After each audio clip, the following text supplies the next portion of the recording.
Welcome to Adom Home Cooking. Today we are preparing plantain pudding.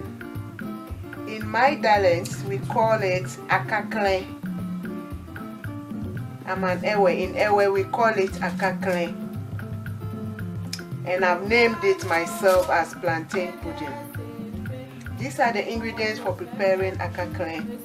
I have my overripe plantain here, got 2 plantain, my spices here, this is cloves, whole cloves, my chili pepper, my ginger, and this is also ground cloves. In case you don't have the whole cloves or you don't have time to grind it in your asanka, you can use the ground one.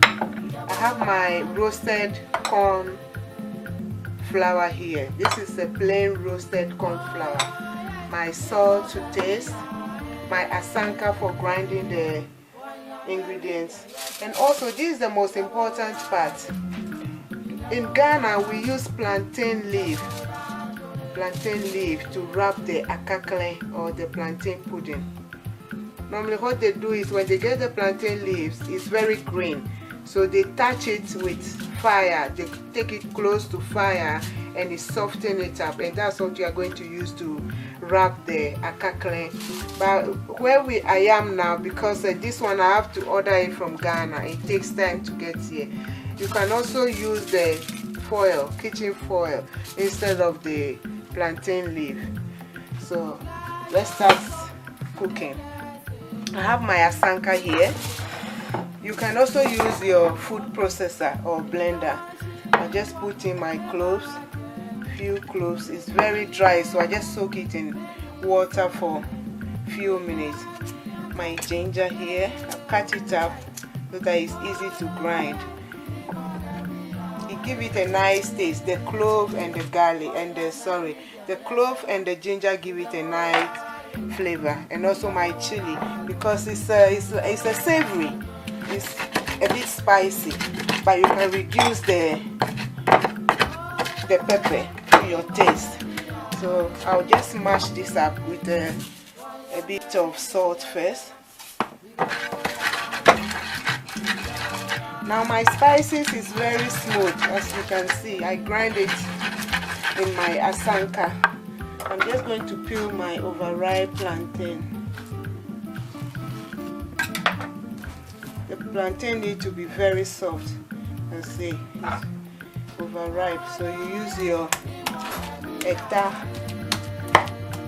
to grind it, mash it up. So this is the plantain all mashed up in my asanka with the grinding stick. You can also do it in blender. I've added my spices and a salt to taste. Now I'm going to add my roasted corn flour. I'll add 2 tablespoonfuls of the roasted corn flour, because the plantain pudding needs to be firm, not too hard, just medium hard. And you know, this is the same procedure we use in preparing the offam, but with offam you bake it in the oven. That's the only difference. With offam you add a bit of palm oil and then you bake it in the oven. But this one we are going to steam it. So if you are not sure about the texture, you can just cook one first, or you can even fry it. It's the same method we use in making kakro or tatale. The tatale we used to eat with the beans. So this one, taste it for the salt. Meanwhile, I have to put I'm going to steam it. Back home they use stone in the bottom of the pan, but me, I'm going to use sticks because I don't have stones. So this is how it goes. Steaming pots here. You can also use your colander or strainer. I've got my kebab stick at the bottom of my cooking pot, which I'm going to fill with water. You can start by adding boiling water from your kettle. Enough water just to cover the base. That's the stick. And also I'll place some of the, and also I'll still place some of the plantain leaf. See the plantain leaf? You tear it apart and use it as a layer for the bottom of your cooking pot. Our mothers normally cook this, but these days it seems you are forgetting it. So whilst I'll cover it to start boiling before I'll place my plantain pudding on top of it. So as I said, it's just like offam, but with offam you bake it in the oven with a bit of palm oil on top of it in your baking tin. But this one you're going to steam it, so you can also call it steamed offam. So this is how you wrap it up. You see, just wrap it up like that with your plantain leaf, and then it's very easy to wrap like this. But in case where you don't have the plantain leaf, you can use your kitchen foil.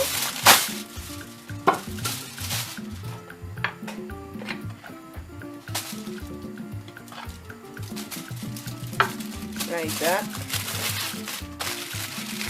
And then you just turn it over. Now as you can see, my water is already boiling. So I'm just going to place this on top of it like that.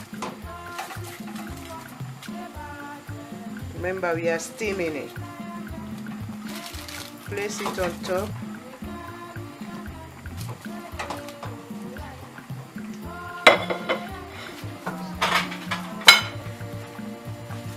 And I'll cover it again with the remaining of the plantain leaf.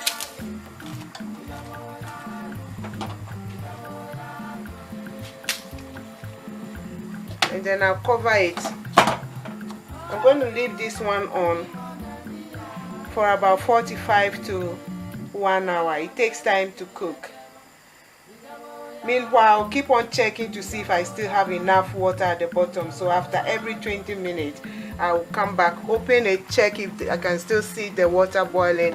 If you need more water, you just add a bit more boiling water from your kettle through the side here, or you can boil your own water on the hob and add to it.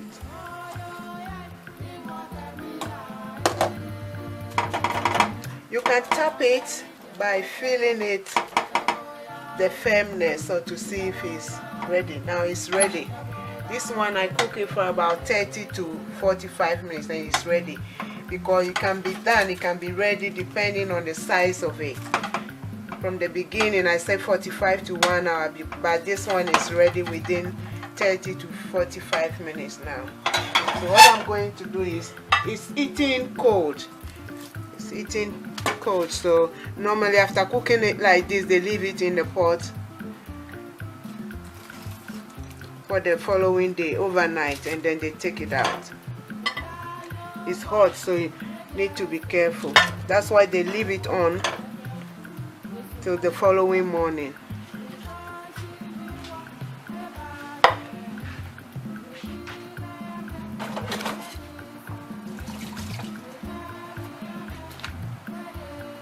As you can see, my plantain pudding, or the steamed offam, is ready. My steamed offam is ready. The texture is just perfect. So this is how it goes. But if you leave it overnight for it to cool well, it gets firmer and you enjoy it. So here we are. This is the plantain pudding, or steamed offam. I also call it akakle. Enjoy.